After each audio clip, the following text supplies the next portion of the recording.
I want to talk today, as you know, about narcissism and psychedelics and healing the narcissistic wound. The format I want to take today is to kind of bring in a few different perspectives on the subject, really. And I just want to say right from the start, I'm not by any means advocating psychedelics as a cure for narcissism. Not at all. But it's an area that I think needs some discussion and is fascinating territory. How do I move the slide on? Is there a button I need? Or is it? Thank you. So a few years ago, I made this film, Journeys to the Edge of Consciousness, and we explored the stories of Leary, Huxley, and Watts. And I spent a lot of time with these three stories over the years making this film. And one of the real threads through all three stories I found was this, that in their psychedelic experiences, they were being kind of confronted with some aspect of what we might call their false self, their persona, and leading to kind of insights they had that invited them to perhaps step into something more authentic in their experience of themselves. Not saying they necessarily always, what they did with those insights and how fully they lived them is a whole nother discussion. But that's kind of what prompted this talk that I'm giving today, was kind of this thread I saw. So I want to create a bit of a kind of, in a way, a roundtable discussion between a psychoanalyst, a body psychotherapist, that's what I do, I'm a body psychotherapist, a psychedelic psychiatrist, which has been very represented in this conference, and also a shamanic perspective. So, what is narcissism? This is that kind of classic painting of Narcissus. And one mistaken idea is that narcissism is all about a kind of an overabundance of love, self-love, that someone is just completely in love with themselves. But actually, it's kind of, from my understanding, it's more the opposite. It's more kind of a real lack of self-worth, self-love, and various compensations for that. I don't have space to go into it today, but the cultural context is huge, and I think that's a whole nother separate talk, is about kind of this, what people are calling a narcissistic age, that's completely focused on outward projection of a kind of successful self-image, etc., etc.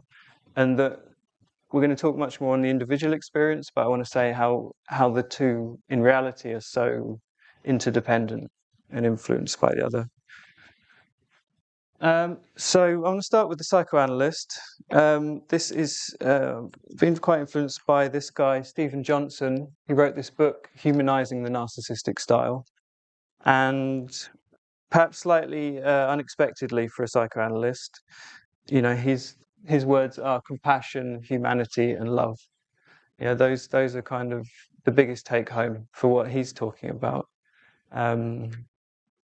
We often see the kind of caricatured narcissists in politics and the media, and we can see how destructive their actions can be.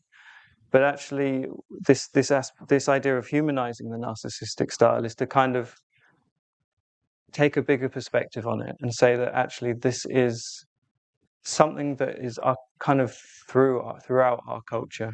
And I would suggest most people these days have some relationship with this idea of a more authentic sense of self and a more projected false self-image. And a lot of struggles around that for a lot of people, I would argue. So therefore, the compassion, emphasizing humanity and love, I think are really important around this topic. So, the narcissistic wound that's often talked about, what is it?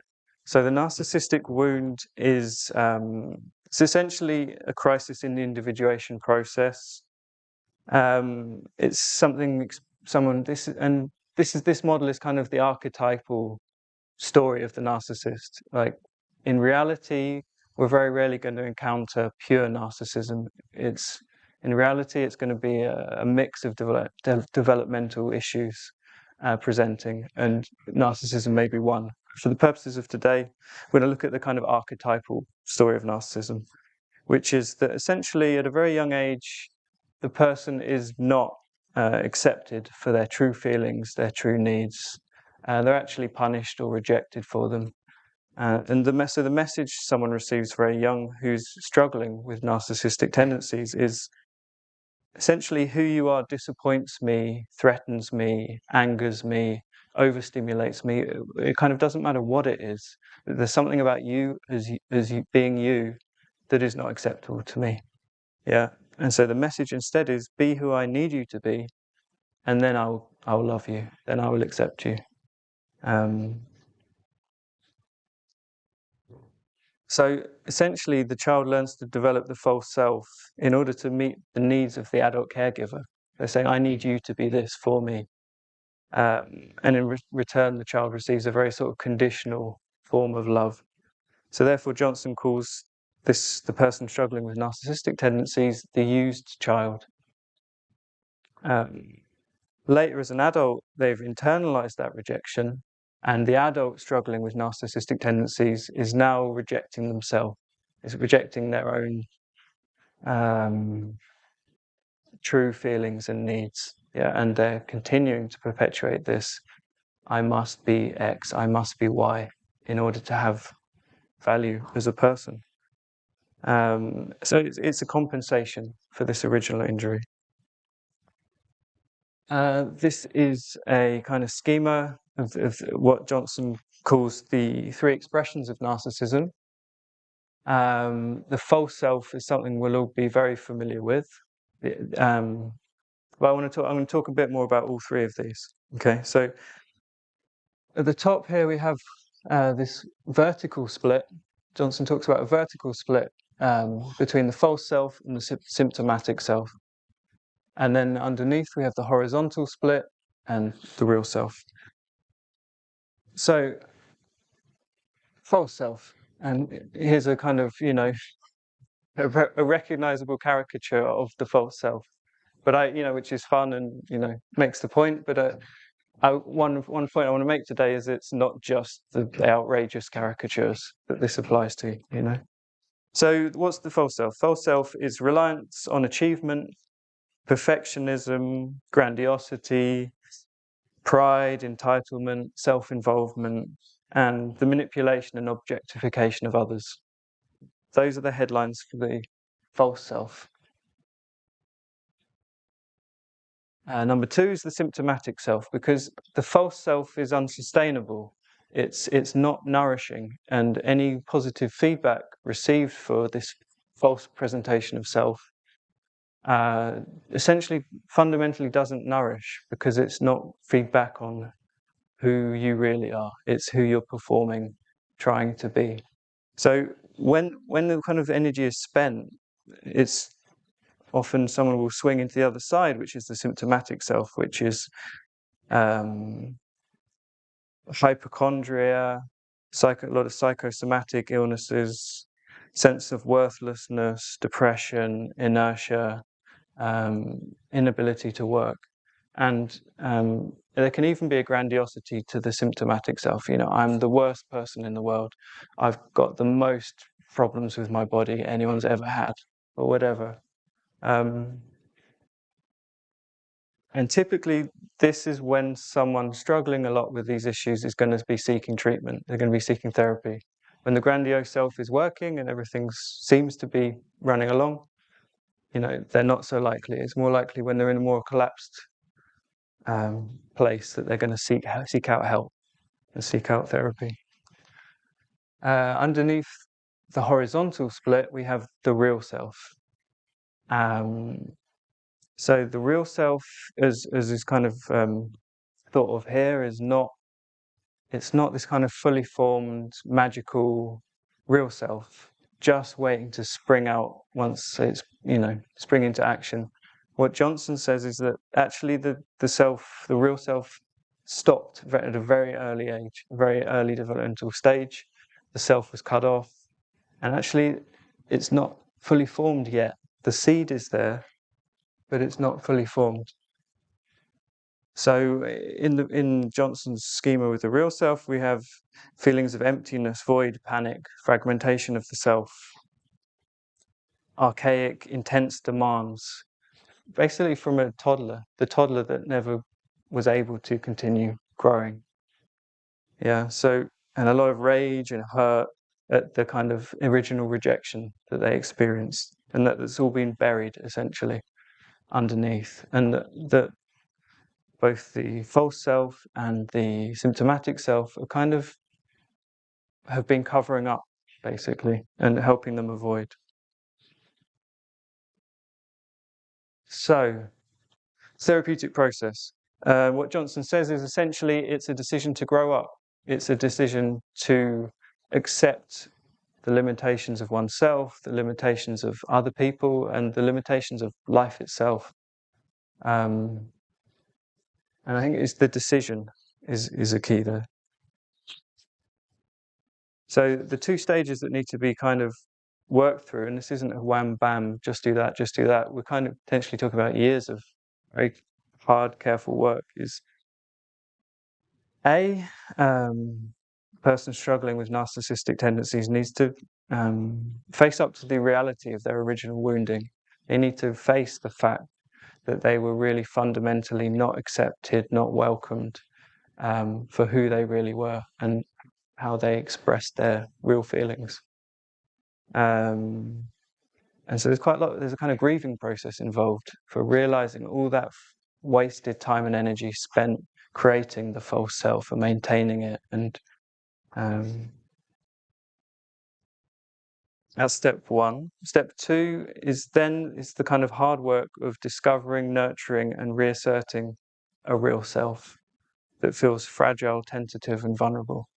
Yeah, so it's kind of like that toddler just beginning to learn how to be, but now they're in an adult body, and they're kind of playing catch up with the process of becoming who they are. So a lot of courage is required. It's not an easy process, and again, this is where the compassion comes in. So yeah, it involves a journey down into the underworld to meet the empty, void, and raw, fragmented, infantile demands of the real self.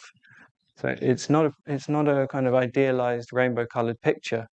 The journey of connection, reconnection with the real self. It's potentially a very fraught, difficult, challenging one, but nevertheless, obviously a very worthwhile and rich process. Okay, I'm going to move on.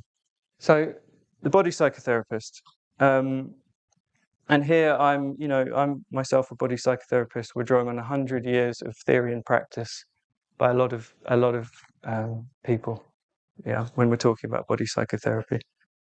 Their understanding of the narcissistic position is that the child, kind of in that process of developing their false self, cuts off from a sensory felt experience of themselves in the body. The self becomes an idea, an image. It's a self-concept, a self-image. It's no longer a felt sense of self. And we can imagine in modern times with the internet and online culture just how accelerated these processes are. This sense of self as concept, self as image, rather than felt sense of self in the body. We'll see a general pattern of rigidity and control in the body, and potentially also a big focus on the body as a place of display and achievement.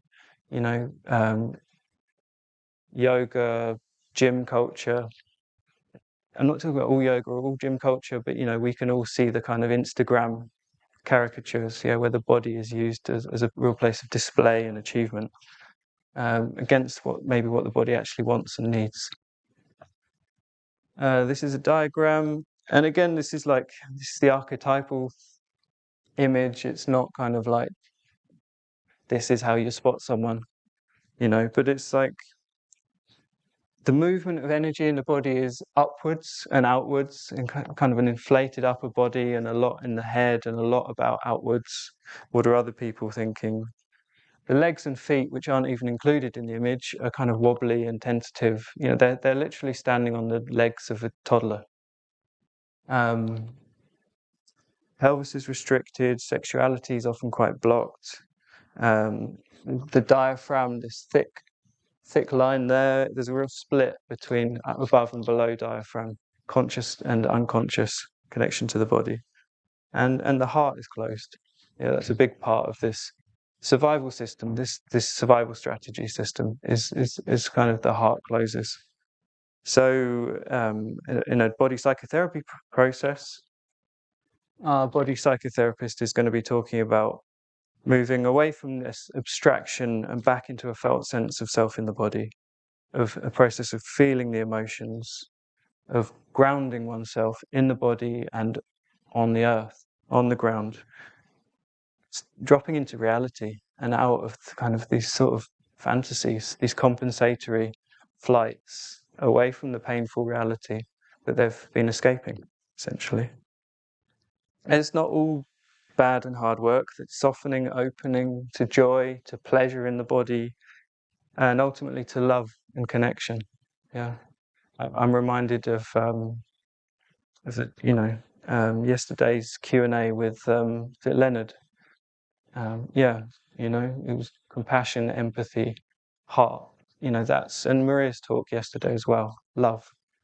These are the fundamental territories we're talking about here. So, into the psychedelic psychiatrist, into the discussion. So people like Stanislav Grof, Ronald Sanderson, have proved that mature, responsible, long-term, in-depth work with psychedelics is possible. It's not guaranteed, but I feel that it has been proved that kind of meaningful, longer-term, deeply transformational work has been proven to be possible with psychedelics. Despite other modalities, perhaps the psychoanalyst, perhaps even the body psychotherapist, having huge reservations when the word psychedelics comes up.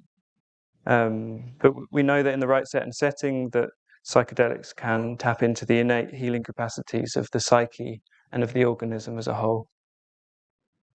Psychedelic neuroscience, has told us, I'm not the first person to show this image today, has shown us that potentially these windows of neuroplasticity are opened, and some have speculated that these could in some way mimic earlier developmental windows. That perhaps we can be taken back to early developmental windows where something was missing, something wasn't completed, and maybe do that work again with the right support, with the right intention, with the right set and setting. People's defenses are lowered, they're taken behind the scenes and shown their own psychic processes, and they report being able to revisit early memories, conflicts and traumas in literal or symbolic form, and work them through with the support of the medicine and the holding environment. We also have, has been discussed a lot already at this conference, these different ways of working with psychedelics in therapy, of which there are many, but two of the main ones, the psychedelic model with the big high dose and the mystical experience versus the psycholytic approach, which is much more relational. The transference is much more a factor, and the personal biographical memories are much more a focus of work.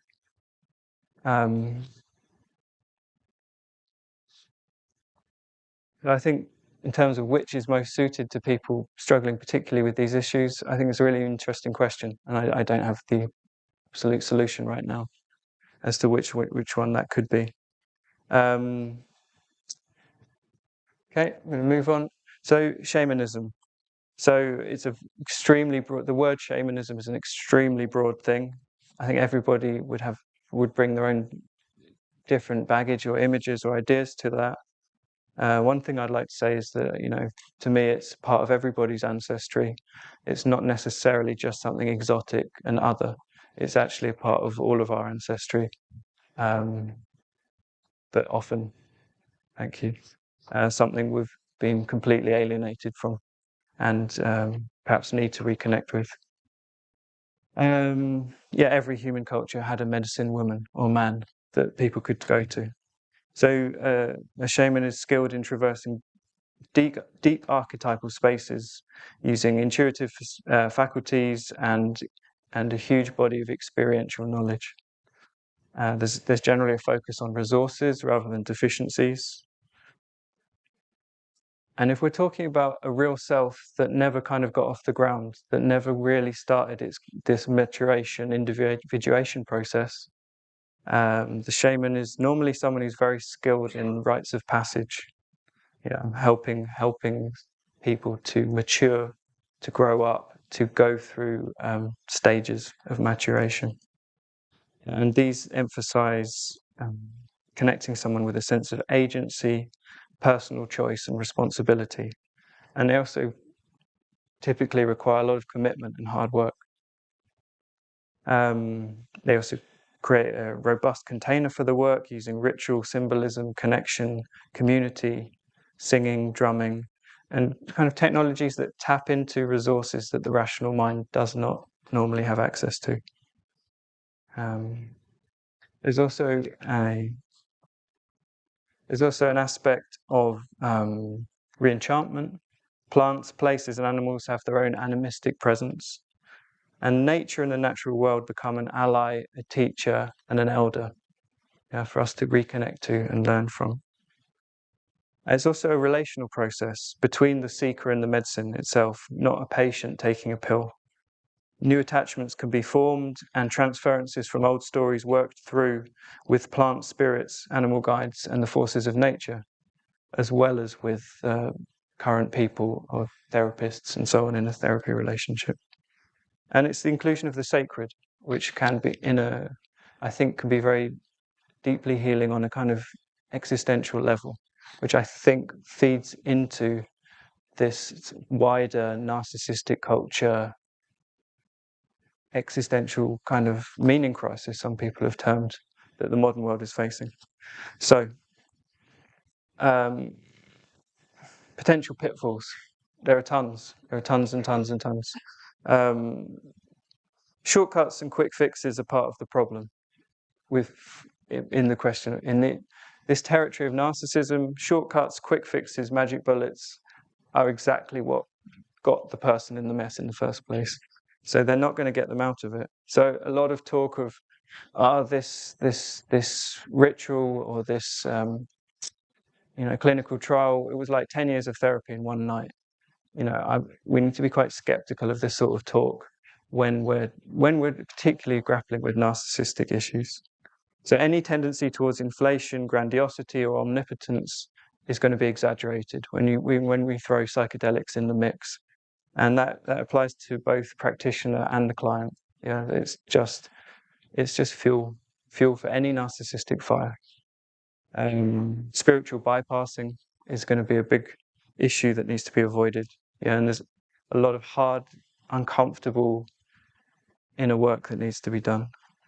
And of course, integration of all of these potentially incredible insights one receives on the psychedelic journey, they need to be integrated into a person's daily life rather than split off.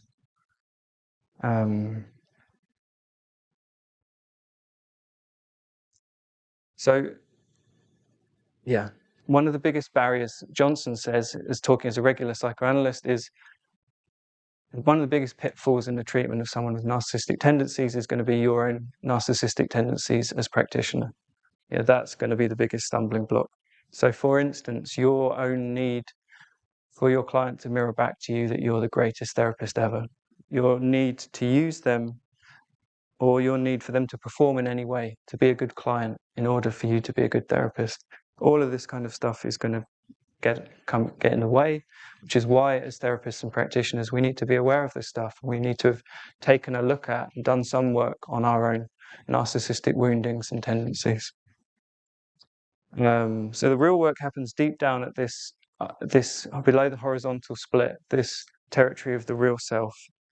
And as we talked about, there are a lot of big, difficult, uncomfortable feelings down there.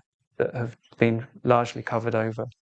And suddenly taking a very large dose psychedelic, we're right in it. We're right in the middle of it. And I think this is potentially one of the big sources of bad trips. You know, we're just flung into this kind of archaic world of incredibly intense, unmodulated, early infant kind of pain, suffering, feelings, discomforts. So at least as a good start is for us to be aware of this territory and what is sooner or later we're going to need to encounter on our healing journey, you know, with the client and in ourselves and with the client. There's also the danger of these incredibly powerful tools, medicines, being hijacked by a narcissistic culture, by them becoming band-aids we use to patch up the false self and send it off back to work, to get it functioning again, and off you go back into the world, rather than as a means to discovering a more authentic way of relating to ourselves and to others. And also potentially with all this talk of microdosing, just to function more efficiently. So yeah, in conclusion, these words we came to at the beginning, I think, are really so important, which are compassion, humanity, and love. These are the bottom line when we're dealing with the question of narcissism, rather than kind of, pointing to the kind of caricatures in our society and saying they're the narcissists and they're horrible and let's get rid of them. I think we need to have a more sophisticated approach to this subject matter, which is of open, non-judgmental inquiry. So compassion is the word. It's, everything I've talked about today,